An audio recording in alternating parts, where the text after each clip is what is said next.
Hi, it's Tim Clark, End Times Matrix News with Chris of End Times Matrix, and we have Anthony Patch with us today. This is our part two video, our second 1 hour segment.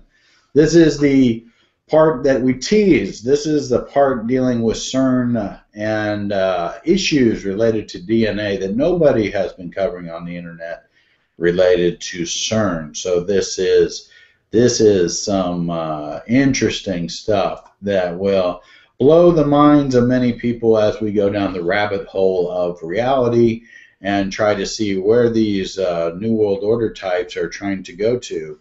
And so this show, I will read our write-up for it. The title for this show is One World RFID Biometric IDs, New Supercomputer CERN, DNA, Part 2. And so we will discuss the new supercomputer and how it will affect the world. There are already mandatory biometric IDs to cross certain borders. All of these things the world leaders have been doing is because of the biblical signs and things that are to come. Our goal is to understand the end times and to wake up more every day and to help others be aware of the truth. Why we need Jesus and how he is the gateway, not the computer. That's a good point. Their goal is to resurrect the Antichrist, Osiris, Apollo, Cain, Samael, Hermes, Thoth from the abyss. They want a new golden age. This is the time with Saturn, a.k.a. Satan, ruled the golden age of Aquarius. If you understand CERN and the instruments that are as the ancients, you will know that CERN, that represents Saturn and 666, has a goal underway that connects to the internet and mark of the beast. We have biblical signs in the 4 blood moons, the black sackcloth sun, March 20th, judgment on the Gentiles, CERN starting up March 23rd, new moon, September 24th, the end of the Shemitah, and the 49th weeks of Daniel, 49th week of Daniel, 49 weeks, 49 weeks of Daniel. September, CERN will start a more powerful collider. In their own words, they are trying to open a portal. The abyss, see the pics on the video with CERN and the Sanskrit. And of course, we got that pesky little Pope is going to show up on our doorstep right around then also to talk to Congress, and we're waiting on the Bibi Netanyahu, the March 3rd discussion. So that is that. And welcome, Anthony. How are you doing today? Very good. Thank you. Great to be with both of you. And Chris, how are you? Doing good, doing really good. I'm glad to be back again and talking about this interesting subject together. Okay, so why is this topic, why hasn't this topic been covered on the internet? And why are we so privileged to be the ones that break this information on the internet? Well, that's because we have Anthony Patch, and he has some real interesting connections with CERN and DNA. So Anthony will open the floor for you, and then Chris will jump in when she wants to start showing her slides related to this topic. All right. Well, thank you. As you both know, I like to cut to the chase, and then we'll backfill. We'll kind of build the story as we go. It's readily apparent to me that DNA is a central component of the agenda with CERN. Much of the distraction with CERN to the public has been to the portal, has to the Big Bang, the God particle. But I think what we really need to talk about today is the fact that they want to use artificial DNA to create an image of the beast from Scripture. And I'll rely upon the two of you to bring the relevant Scripture and information to the discussion beyond just the science that I want to present. But I think people need to understand that CERN has a multifaceted program with the Large Hadron Collider. CERN is the location in Switzerland. The machine is the Large Hadron Collider. The machine has multiple purposes. And the purpose that I want to go over today is really the creation of a new being using DNA. It is a patterning of ancient DNA using modern technology in the construction of artificial DNA by creating the proteins and the amino acids that are necessary to create what we're familiar with is the double helix pattern. They are going to build a triple helix pattern of artificial DNA to create an artificial being. It's just one of the slices to the Large Hadron Collider. Yeah, with my research, you've helped me a lot too. I'm still reading your book, and I'm still letting things sink in. It takes me a while to really understand what you do, the scientific part. It's very complicated for me. I can't just pick it up and read it. I have to search a lot of words and all the definitions and put it together and let it sink in and continue to do that. It takes a while. So, but I do appreciate your work very much, because looking at the ancient history with the Egyptians and how it connects, it actually parallels with CERN and their goal. And the reason is because of what happened in history. Saturn was the ruler of the Golden Age. There happened to have been a flood. After the flood, Zeus, which was Amon, ruled Egypt, and you can see his cube and his rod in the back of his head. And they had some kind of ground wiring system that was connected to the stars, through the Milky Way, which was the ladder for them, and then the star system and the leg of the bull, which is the Shin letter. The Jews wear it on their heads, and it also represents the USB cable. I thought that was really interesting. It's like a Shin fire. And so the leg of the bull is the 7 Pleiades, and it also, to me, it represents something that happened after the cataclysmic event that is connected to Saturn. So we know that CERN machine is somehow connected to Saturn, and basically the Egyptians had a little bit different way of connecting the Antichrist, Osiris, and the underworld to the world here through some kind of electronic system. And that's what they're doing now, but in a different kind of way. And that's kind of what we're trying to put together with my research and your research, and try to understand what they're actually trying to do with this DNA. I mean, how did they do it then? When they had some type of DNA crossing when they went on the solar boats, which they identify that with the ring of Saturn. You see Mercury wearing it on top of his head, and his symbol is actually a female. And we know Hermes represents Mercury, and he's also male and female. He's not just a male, he's both. But long story short, if you know the story of Osiris, and he was killed by his brother Set, and he was resurrected, and they couldn't find his phallus. I guess a crab ate it. But that's the story if you look in the Book of the Dead. And Thoth made a golden phallus in order to raise Osiris from the dead. And so whenever that happened, and after the flood and the resurrection in this electric system is kind of like CERN, they actually Thoth, he became Horus. So he was actually Isis and Thoth became they became Horus. It's very confusing, but Horus is the resurrected Osiris. If you read Manly P. Hall and a lot of Freemason and occult writers, Aleister Crowley and different people, they say that Horus is the resurrected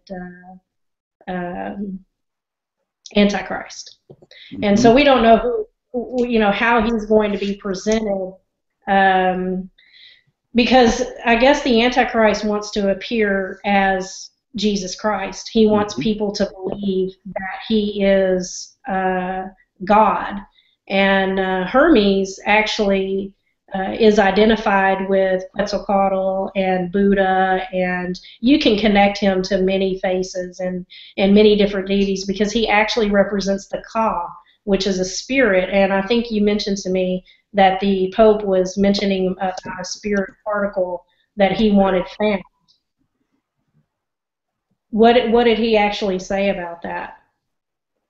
Yeah, basically it was very cryptic. He just said that now that they have found the God particle, meaning the Higgs boson, they need to find the spiritual particle. And my take on that is they have already found the spiritual particle. And that follows a pattern we've discussed before about hidden information and revelation of that information at certain times. But in my research, we go to quantum physics. We go to the components that make up atoms, which essentially are quarks, gluons, muons, boson, which is a category of particles. And essentially what I like to focus on, because I want people to be able to have something they can wrap their head around, something that's tangible, that makes sense. And that is a combination of gluons and quarks, and those are hard to get your head around. So if you put quarks and gluons together, you come up with what is known as a strangelet, and we've talked about this a little bit before. The unique thing about a strangelet is that it attracts other particles to it, much like a black hole in that mechanism of attraction. It's not gravitational. It is an atomic, what they call a weak interaction, the interaction between particles. Strangelets attract other particles, they attract atoms, and then they attract molecules, and so forth and so on. To cut to the chase, the strangelet, in my estimation, is the spiritual particle that the Vatican, the Pope, was speaking of. The reason for calling it the spiritual, even though it's larger than a quark and a gluon that you're bringing together to create a strangelet particle, is the fact that it does attract. It's this attraction that we can go on and discuss a little bit more about, that is the mechanism in which they will create the double helix of DNA. And that has, in the micro world, its application. But as we have always been talking about, so is above, so is below. There's a macro world application to the double helix, and this goes to Saturn, and it goes to Saturn and the Earth. And we'll backfill some of that information. I just don't want to overload people. But spirit particle, strangelet, attraction, building, DNA, the new beast, be it Horus, is really that slice of CERN that we're talking about today. Yeah. So is it that when they find this, is it like there's going to, with these particles, there becomes a black hole? Is Not that necessarily. People have heard of black holes, and it's in popular culture, so it's easy for people to visualize a black hole with its gravity, its density, attracting light into it as they portrayed in the movies. The strangelet operates much the same way. It doesn't have the gravity due to density that a black hole has, but it has the same type of mechanism in the sense of attracting things to it that a black hole does. Strangelets do not create black holes. Many years going back, 4, 5, 6 years, people were all up in arms about the Hadron Collider creating black holes, and it was going to be the end of humanity. There's been some recent articles published about comments that what's his name? I'm sorry, I'm thinking of the physicist, Stephen Hawking, talking about if they turn CERN on again this year, that it's going to potentially destroy the universe. He's being taken out of context. I want to sort of defend his comment a little bit. The reason that he's made that comment was that if there was infinite energy available, then the world would be swallowed up, attracted to a black hole that would be created by the Large Hadron Collider. Should it have access to infinite energy? It does not. That's the portion of the articles that they fail to present. They've taken his comments out of context. So let's go back. If you have infinite energy, you can create a black hole and you can destroy the universe. There is no infinite energy that is being accessed. Therefore, there's no destruction of the universe. And poor Stephen Hawking, he just gets beat up because he makes profound statements that people need to think about, but they're not looking at the whole statement. And so I don't want to spend a lot of time on that, but it's important for people to understand, no black holes are going to be created. The planet is not going to be converted to a neutron star, which is the end result of the production of strangelets.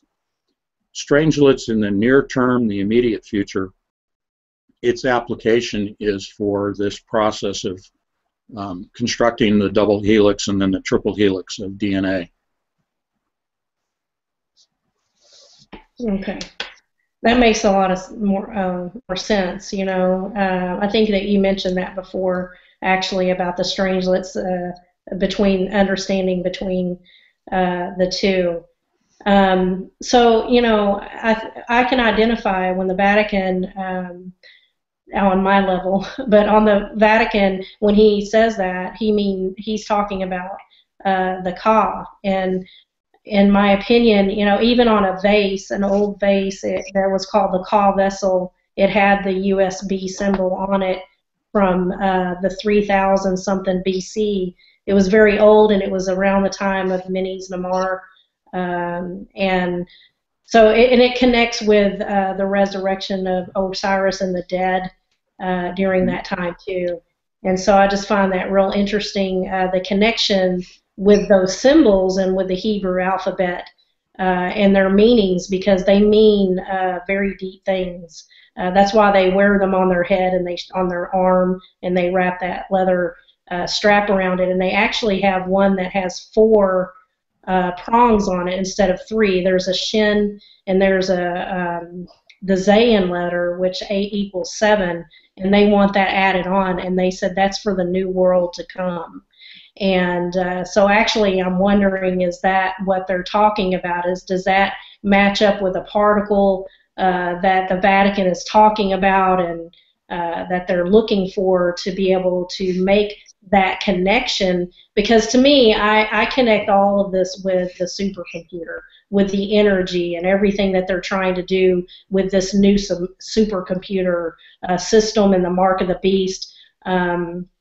Because when we talked about earlier too that the caducees represents DNA, and even through their Unicodes, through Homo sapien proteins and certain DNA with Moses's, he's Alcipius, and Thoth, which his caducees was Apollo, and Apollo was his brother, and so he carried Apollo's caducees, and Thoth was represents one of the snakes on it. He protects the gate, because it's also a gate.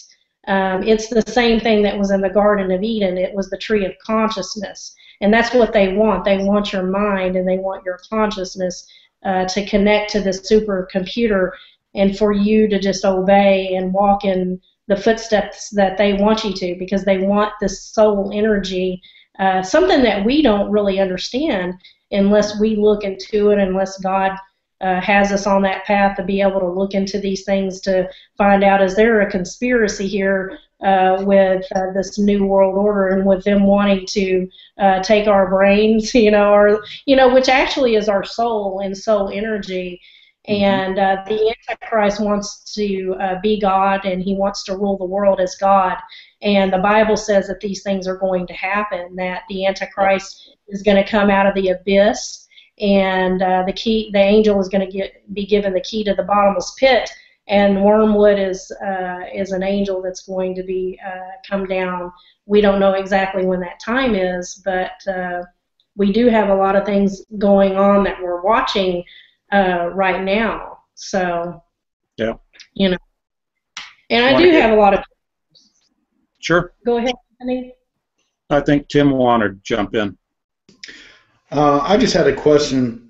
I was just trying to synthesize this down to the original purpose of CERN and the internet was to prepare the people, or to get people linked in, to get them linked in together, to get them focused together.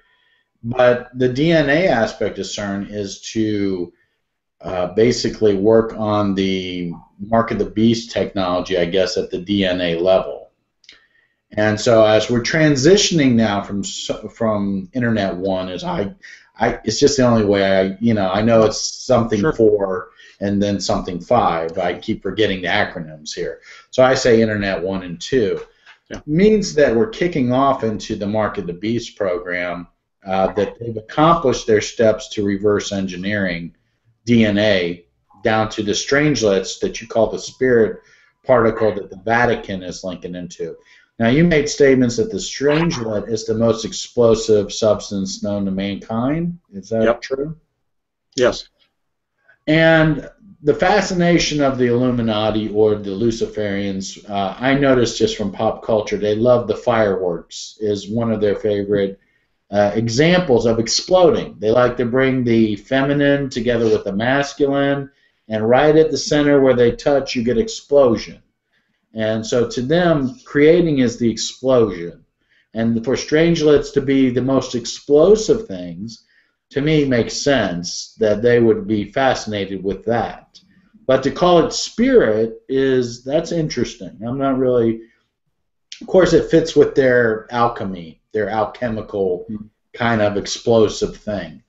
And it's interesting that, to me, that here you got this Babylonian mystery school religion run by the Pope, who's promoting this strangelet explosion and then the Mark of the Beast DNA technology. So the breakthrough news is that CERN was very much involved with DNA manipulation for Mark of the Beast technology. Is that what we're... Yes. Referring back to my first book, Covert Catastrophe, remember we talked about synchrotrons and the use of those synchrotron particle accelerators was to generate large amounts of X-ray energy. Think of X-rays as a flashlight. At Berkeley, the synchrotron is housed in a building called the Advanced Light Source Building, ALS. Now, the reason for this X-ray energy is so that they can literally illuminate, and this is where the greater than 100,000 suns that Chris, you referred to, comes from, is that they have the most powerful light ever generated by man that we know of. So you have this flashlight. What's it for? Well, it's to look at the subatomic structure, specifically looking at the structure of proteins. Proteins are the building blocks, as are amino acids, for DNA. So you go back to the big picture. Why create a machine like the Large Hadron Collider or smaller machines like the synchrotron at Berkeley in the ALS building? And there are many, many, many synchrotrons around the world. Why are they so willing to expend all of that time and energy to build these machines simply to look at protein, to look at DNA? Why bother? Certainly there are other applications beyond that, but the big push, the big reason is to look at protein so that they understand what the building blocks are of our DNA. And going even deeper is to look at the code, the pattern of our DNA. This goes back to the Human Genome Project, mapping of the human DNA. They want to unlock the codes of our DNA, not just so that they can manipulate, so they can take genes and splice them and create all kinds of interesting things from them, but going all the way to the nub of the issue is, if you have broken the codes then you can reuse those and repurpose those codes. You can then begin to build from scratch. So the Pope says, great, we found the God particle, now we want to find the spirit particle. In order to start at the beginning, so as below, as above, the Big Bang theory, to start at the beginning of the universe, you have an explosion. So the theory is.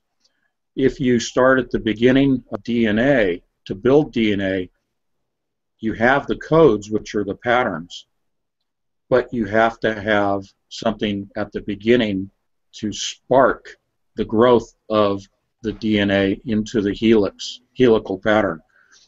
So when I say that strangelets are the most powerful explosive in the known universe, doesn't necessarily mean that just because you create them, they're going to create something that's massively exploding.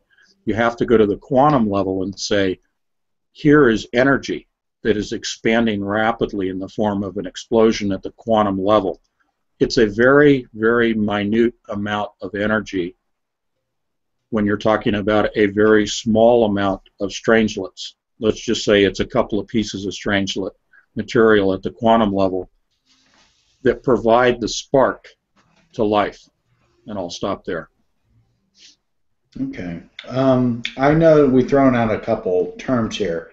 The brain initiative that Obama talked about, where, of course, Chris has referenced the View's video of him talking about the reptilian brain, and, of course, they were talking about racial issues with that. But he was heading up the brain initiative. There was also another aspect that was called the Human Chromatome Project, HCP, I guess.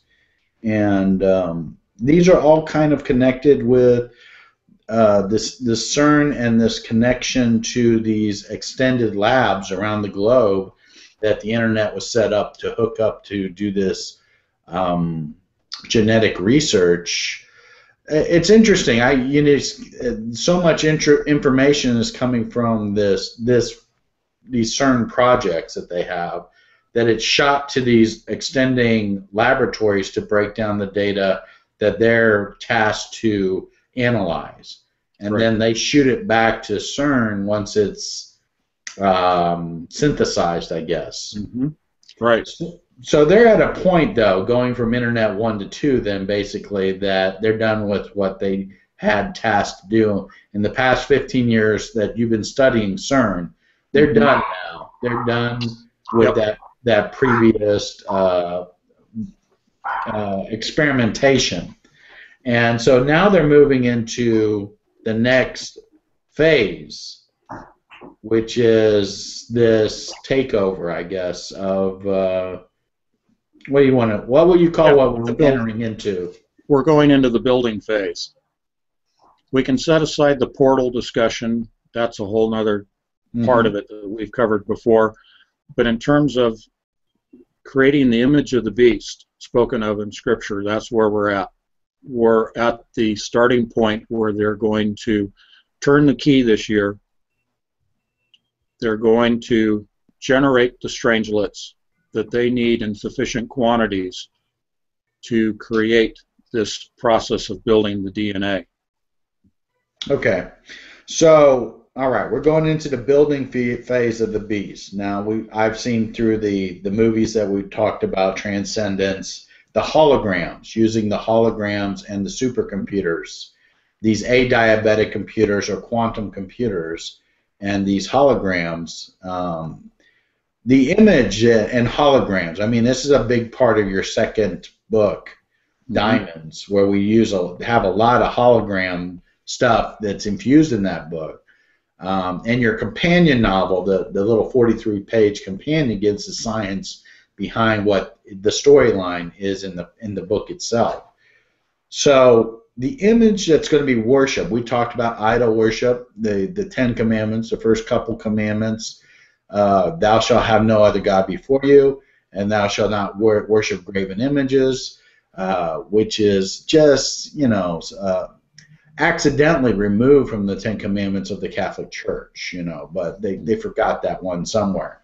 And they split the 10 Commandments into 2 covets instead. thou shalt not covet stuff or wives, things like that, instead of thou shalt not worship graven images. So we're back to idol worship here. We're back to the image of the beast, directed worship to the Antichrist through this image. And there's just something on the supernatural level of thou shalt not have any other gods before me. And the idol worship, or this hologram worship, or this beast worship that we're entering into. Can you elaborate on any of that stuff? Certainly. The bigger struggle for me is to condense it all down. There's so much information that I can cover. But briefly, what you're looking at here is let me take it to the macro world to kind of reinforce what I'm saying is happening at the micro world. There's a pattern of expansion that occurs throughout the universe, and the expansion actually takes on the shape of a helix, a double helix, if you will, or a helical pattern.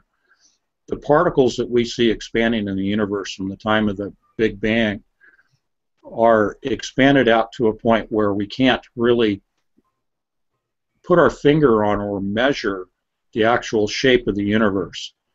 But its expansion takes on the shape of a helix, just like our DNA. And it appears to me that the ancients knew this. And so they want to create their version of a new universe, of a new heaven on earth, and populate it with new beings of their own design. So they are doing nothing more than just replicating the pattern that exists in the universe down at the small level, the smaller level here on the planet. That's kind of a quick summary. Okay. Chris, what do you want to do with your slides? Do you want to introduce them at this point? And I'll show some slides really quick. There's just, a few, but what I understand with Nimrod building the Tower of Babel, all of these things, I mean, Satan was a cherubim in the garden on the first level, and he was kicked out. Adam and Eve was kicked out of paradise. And he was kicked all the way down to the 8th level, where the archangels are, and ruling over the universe and the earth.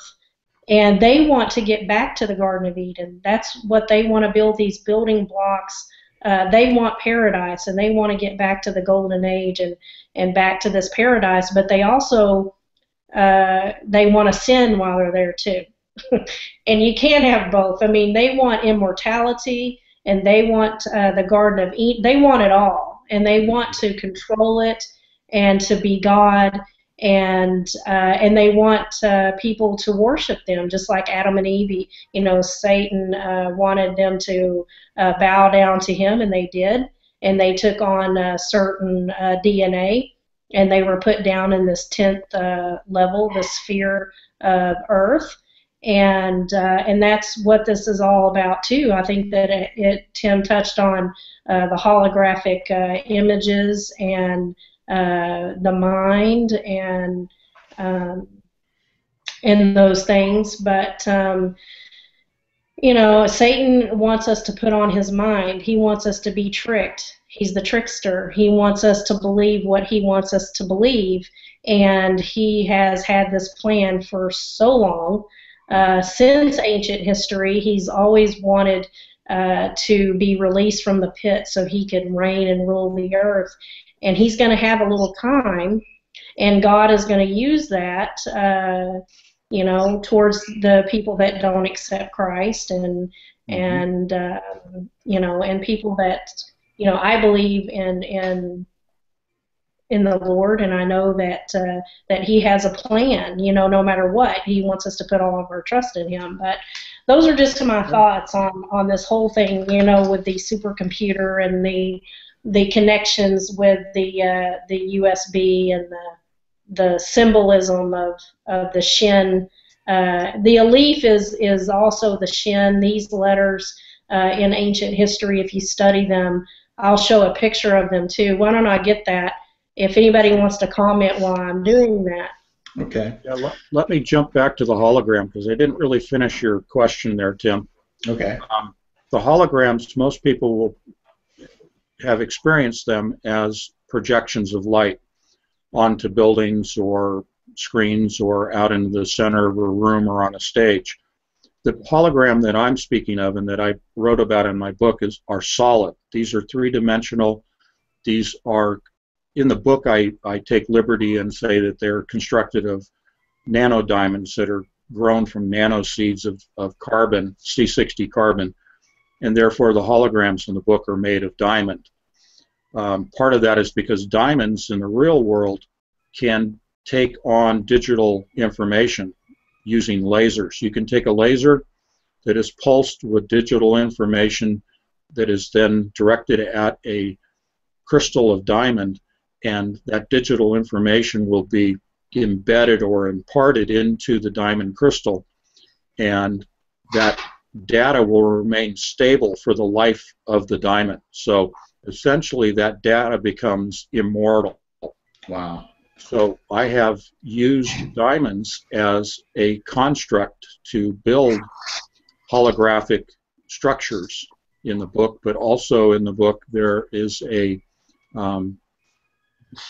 point at which a actual conversion takes place of the main character, the protagonist, Jim. Slowly over a period of time during the storyline, he is evolving into a person constructed entirely of diamond. So it sort of sounds like the Iron Man story, but yes.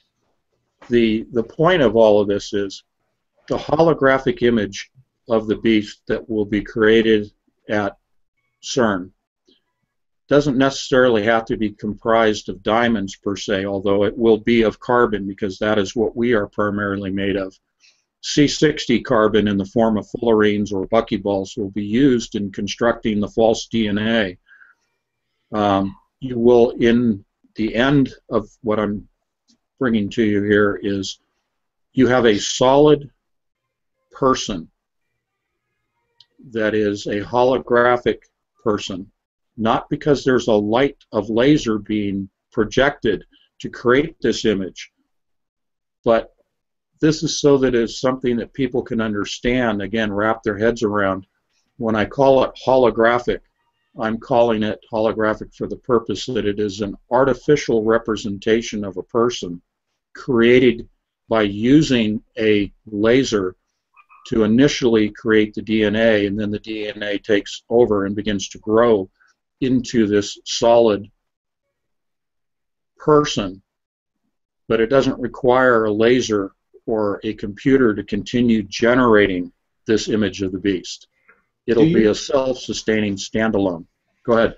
Do you think the term that we often hear used when we're talking about Nimrod became the Geborim? He became.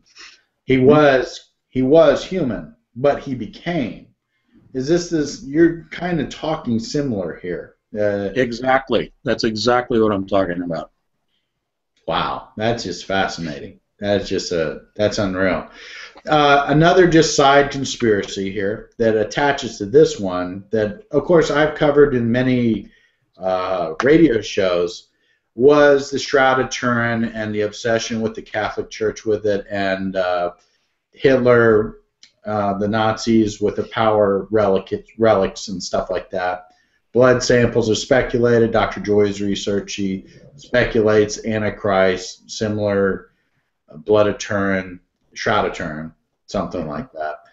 But do you think, I mean, yeah, there's a whole group that doesn't, there's a whole group that just says it's not real in the first place. But if it was, and the obsession with the Catholic Church with it, and this C60 technology and holograms, we potentially could be looking at the dwelling in the Holy of Holies in the sense of dwelling in the reincarnate, well, what do you want to say? How would you just say it? The holographic reconstruction of Jesus' blood?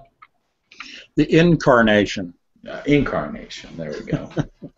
I mean, this is just tying one of these loose ends of a lot of people I've been talking about for the last 10 years at least. With it's a little side onto this, but I'm looking at the. No, it's relevant. It's relevant. The public. I love how the Illuminati, whoever you want to talk about, operate. It's so humorous. They will put out a message for public consumption. And that message with the Shroud of Turin was, this was the image of Christ. This is the picture of Christ. This is what he looked like. That's the cover story. You go beneath that, lift the shroud, if you will, and look beneath it. It's the DNA that they were focusing on. They wanted to extract DNA, patterns of DNA from the fabric, because they felt that that was, again, part of this process of being able to incarnate the image of the beast. Do you think that that's possibly what's going on with one of the samples that they're using at CERN or something like that for this holographic thing? Or do you think that's just a side rabbit hole story that... I think it's part of sort of reinforcing. It's, in other words, we don't know exactly what the DNA needs to look like, so we'll take samples from multiple areas. We talked about the RH factor in the last show. We were talking about rhesus monkeys. We're talking about blood typing, people being examined to determine what blood groups they're in and if they have the RH factor or not. But this is where I toss it to Chris, because they were going to Iraq, Iran, Syria, Egypt, and collecting artifacts, collecting DNA. And I would like Chris to pick up from that. But, you know, we're talking about, in the popular culture, Tim, movies like, you know, the Ark of the Covenant, you know, Indiana Jones and all that stuff, and the Nazis running around looking for artifacts. It's a gathering like the Shroud of Turin, gathering from all around the world to come up with a composite picture of what this new DNA, the coding of that DNA needs to look like, while they're looking at it at the quantum level using the synchrotron machines and X-rays. But the interesting thing that I think Chris can bring into it is the gathering of DNA from multiple sources in ancient areas of the world. Well, the 13th pillar is, I guess, it represents the spinal column. And I think that when Satan was in the garden and Cain was produced, they had their DNA. They had what they needed then. And I think that he is Osiris, and I've done articles on that, and I've plugged in a lot of information on that as him as the Scorpion King. But I think that once Osiris was killed, this has a lot to do with it. And, you know, you can mark my word for it, because you can look around the Vatican and all over the world, and you can see Osiris's obelisk, which represents his phallus, all over the world. Yep. I mean, including Berkeley. Yeah, including Berkeley. It's in front of a lot of churches and, you know, the Vatican and all that stuff. And I guess this is the disgusting thing that's mentioned in the Bible, but this is their God. This is who they want to resurrect. He was resurrected into the underworld, and so this is who they want. And so there is certain DNA from like the very beginning. I guess they were kicked out of the garden. Maybe God didn't allow anything else like that to happen again. I think that maybe Satan was able to have full possession of Cain, and that might be part of it. And then Set killed Osiris, and he represents Sobek. And there's a story with the Dendara map and the star Sirius, and all of those things connect together with this system through the Milky Way. That's what I was talking about before. And so there is, I mean, I know they said they found Osiris's tomb. We don't know if they did just find it or if this is something that they've always had and always been working on. I don't know. But I can show some pictures of the Dendara map and the caducees and some of these things, and I can also show some pictures of CERN and the Sanskrit plates and everything that they have. Let me get that, and I'll pull that up, and once I do, you can click on my box once you see the pictures. So I'll go ahead and get started on showing those, so that way people can kind of get an idea in their mind. Okay, so we'll just highlight your box so that everybody can see the same thing as we're talking. There we are. Well, my computer cooperates with me. This is the, I had it open on this, but this is the Sanskrit plates that are in CERN. CERN is like a zodiac. It's a musical type instrument, because even the Egyptians used harmonics to be able to open that portal. But so CERN, you know, we know that's a big key in DNA, and here's their 666 logo, and they have their Shiva dancer in the front. I mean, people need to ask those questions, you know, why do they have those things? You also have the helical DNA on the far right with the human body there. And notice how it's going up into space, and that's one of our other discussions to have at some point, which is the whole Saturn connection to CERN and the helical Jacob's ladder discussion at some point, but not today. Here's what I was talking about with the electricity and Hathor, Isis. Here's Draco, and this is Set.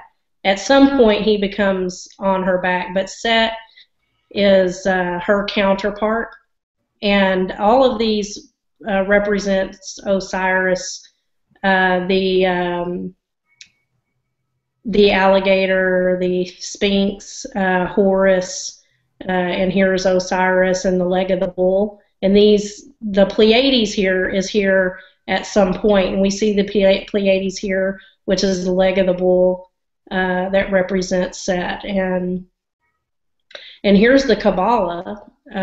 This is the Shin letter here, which represents the leg of the bull, and this is the Aleph, and this is the Mem. This represents Venus. The Mem letter represents water, and so these are letters that represent the Antichrist. And here they are here, Horus, Set, and here's the Shin fire, and this is the Aleph bull, air and water. And this is the Shin symbol with the extra Vav on it. It refers to the angel Samiel in the Zohar. And this is the letter called Zayin. And it's actually Z to us, but Zayin to the Jews. And it actually, over time in history, when you read the story about this letter, it also represents a phallus. So when they would have classes on it, sometimes they would giggle about it when they were teaching on it later on in history. But anyway, that's kind of what I wanted to show everybody on that. This is the new biometric passport symbol that just came out. It represents, it looks like Saturn, kind of. Here's an interstellar black hole. But I just found it interesting that that was their biometric symbol for their passport. Yeah, for the pop culture, I did an article one time on the Black Hole Sun song, and just showed them, you know, just this whole thing about the black sun worship and the Nazis and all that stuff, and this whole cult, this Saturn cult, basically, if you want to just simplify it. Mm-hmm. Yeah. Once, I mean, people can look through history and see that that Saturn was a cult that was worshipped. And, here's the black cube, which represents Saturn. These black cubes are all over the world. Most people, that they know that. That's kind of the easy thing that people can figure out. But, I was just going to say that here's the caduceus here. Here's the seal of Thoth, which is Hermes. And so the two snakes, they represent one. They represent Nema and Samael, which is one spirit, demon spirit. And the center pole represents Cain. And Ningisida, I guess that's how you say it, in Samaria represents Thoth. And his mother actually is Maia, which is the head Pleiadian of the Pleiades. And I find that interesting because her name is also Maya in the Indian language, and she represents the Mayan civilization. And Thoth is also Quetzalcoatl, so he represents the rainbow serpent too. That's some good work. Yeah, and this is, see this symbol? This is the Aleph. This is one of the oldest symbols, and you can see Cain. He carries that on his Namar vessel, and he has this. This is like the plow, and we know he was a tiller of the ground. Noah was also a tiller of the ground. He planted wine vineyards and stuff, but a lot of people know this symbol here. This is also the symbol of Neth, and she's the goddess of war. And this represents the resurrection as a male and a female. This is a picture from the Brooklyn Museum. There was a French author that took these hieroglyphics and put them in color. So you can look at the Brooklyn Museum, and I can actually put the link at the bottom. You can look yourself. But she represents the female aspect of Vulcan, and Vulcan represents Tubal Cain, which is Ptah. So there's another link to the bloodline of Cain with the resurrection of Osiris right there. So she represents Horus as a resurrection of Thoth and Isis together to become Horus. So, and this is part of their electric thing here, because if you look at this picture, here is Ptah on his back. I don't have a picture of his back up yet, but you can look up a picture of his back, and he's connected to Isis, and this is Isis. Mari is Isis. She's also the mother of Ningishur-Zeta, which is Thoth in Sumerian language. So you would have to read all the languages to know who they're talking about. But this is her, and her hat is a phallus hat. And on the back of her, she has a box and a rod. And so this is like a connection to Saturn through the Pleiades back then in the ancient days. It's kind of like an antenna setup, isn't it? Kind of like being linked. Yeah. And you see this back here on his back. If you look at priests today in the Vatican, they wear this too, and it represents third strand DNA. And they have this in their back. Yeah, it's like a battery, and they have it in their back. Here's Amon. This is Zeus, Jupiter. And so after Saturn was castrated, he became resurrected as Amon. And this is Amon, and this is him plugged into his cube, which is an energy source. So they had some type of grounded energy source that went on the ley lines throughout the world.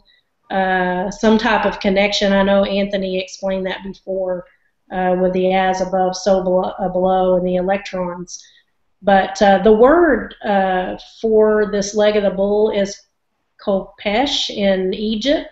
It means sickle, And we see Saturn carrying a sickle in his hand, and here's the leg of it means the leg of the bull also.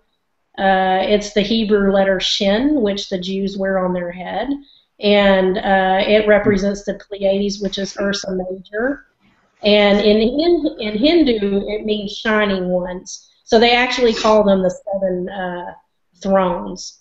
And here.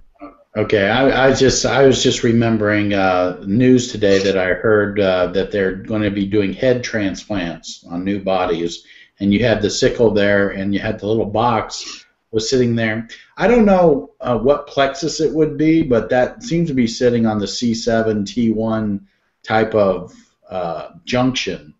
And I know Anthony's an EMT from the his medical background, and I look at that sometimes and I go, why is it at that position on the body? Is it to input information into some kind of That's me again. It's the termination point of the brainstem. Ah, there you go. That's the whole thing with the beheading and the reattaching to. Right. What do you think when you start hearing them talking about transplanting heads on new bodies? Oh my gosh. Well, that's the story today. That is the story today. It's a stepping stone. Again, it's an intermediary. It's just to see if they can do it, basically, is what I'm saying here. The end goal here is to have the machine merged with the mind. It won't necessarily be a head placed onto another human body. It's much simpler to simply place a human head with its brainstem intact onto a machine. And these images that, Chris, you're putting up are, in my estimation, are just depicting exactly that process, that it's easier to take a head and put it onto a mechanical body. Because the body itself is a machine. When I used to teach paramedic classes, I used to reinforce to people that the brain is just carried by a mechanical machine. And if you look at the mechanics of the body, not just the skeletal and muscular, but the organs and the bloodstream and the heart and everything else, these are all just mechanical processes combined with chemical processes. So yeah, it'd be easy to do that, but I don't think it's really even necessary, because you have the ability to grow from DNA whatever being, whatever creature you want, and that's already being done. We've seen that already with not just cloning, but the actual growing from biological, from stem cells and T cells, being able to grow organs and to grow an entire body. And that includes the brain.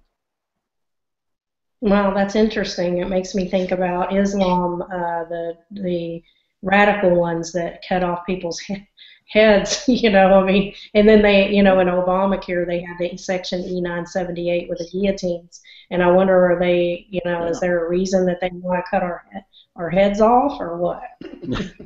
I don't think they're recycling. No, okay.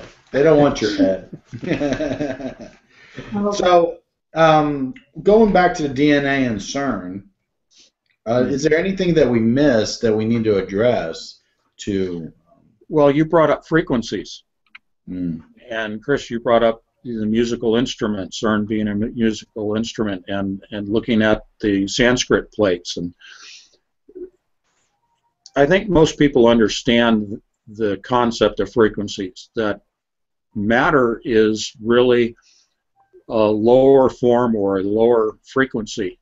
And when you talk about the universe or you talk about DNA, you're talking about physical matter, which is nothing more than a representation of energy in the form of frequencies. We measure energy by assigning frequencies to them, amplitude and the number of those waves, long waves and short waves. Tim. Go ahead. I hate to cut us short, but I have to go. It's already 3:30. Okay. Already 3:40. I'm running late, actually. All right. But I want to pick this up as soon as we can.